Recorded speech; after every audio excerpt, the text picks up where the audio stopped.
Guys, welcome sa day 1 ng World Game Phone Expo.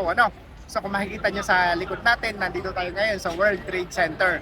And nandoon sa likuran natin yung background sa background natin nandun yung crowd, yung mga kasama natin na talagang mga very enthusiastic sa pagmamanok. So talagang grabe ang crowd, ang haba ng pila. So simula 6 AM ang iba nakapila na, and talagang nakakatuwa kasi lahat tayo nagkakaisa sa espiritu ng pagmamanok. So andito silang lahat, marami na tayong nakabatian, may mga nagpa-picture na sa atin. Talagang nakakatuwa na sama-sama tayo dito.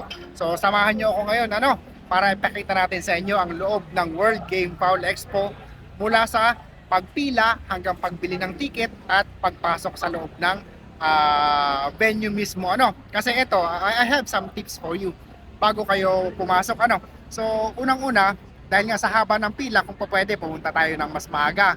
Pangalawa, alam na natin dapat kung alin ang booth na kailangan nating puntahan, na gusto nating puntahan para mauna tayo. Alam na natin kung paano iikutan, and then yung timing ng pagbili. So ang iba talagang gustong pinakauna sila kasi nakakapili. So since nakakapili sila, nakukuha nila ang pinakagusto nila. Ang iba naman, pumupunta naman sila last day kasi pag last day, bagsak presyo na yan. Marami ng mga breeders ang ayaw ng dalhin pa uwi ang manok nila, kaya nakakabili sila ng medyo discounted na quality pa rin na mga manok. At dito sa loob ng expo, so andito lahat ng mga produkto, hindi lang naman mga manok ang mabibili nyo rito, kundi pati na rin mga gamit. Kasi dito rin ako namimili ng mga gamit ko before sa pagmamanok, wing band, leg band, mga puncher na pang marking, and then mga range net, tari case. Andito na lahat. So andito rin lahat ng produkto, yung mga gamot, yung mga vitamins na kailangan nyo, andito na lahat. So kumbaga, one-stop shop tong World Game Fowl Expo.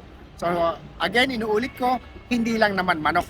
And ang iba dito, ginagawa ng pasyalan ng pamilya, magkakasama ang mag-anak, mag-asawa, at yung mga anak, mga tito, tita, lolo, magkakasama sila. So ginagawang bonding itong hobby natin na to. So umiikot sila dito dahil may mga pagkain naman, may mga kapehan, at saka hindi lang naman bukod sa manok at sa gamit sa pagmamanok, meron din mga kalapati, may mga exotic na mga ibon, at marami pa kayong ibang makikita dito. May mga programa ang mga malalaking kumpanya na kung saan mag-e-enjoy talaga kayong lahat. So halika guys, samahan nyo ako dito sa loob.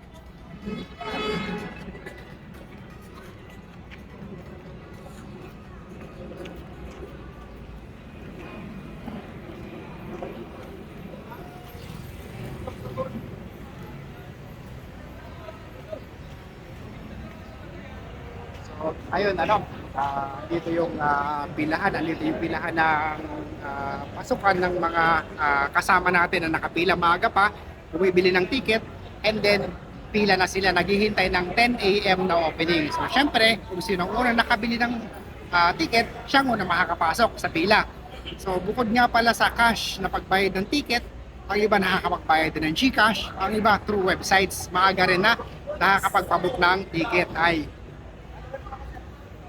So ayun, so may meet and greet na tayo sa mga kasama natin. Nakakatuwa talaga hanggang dito.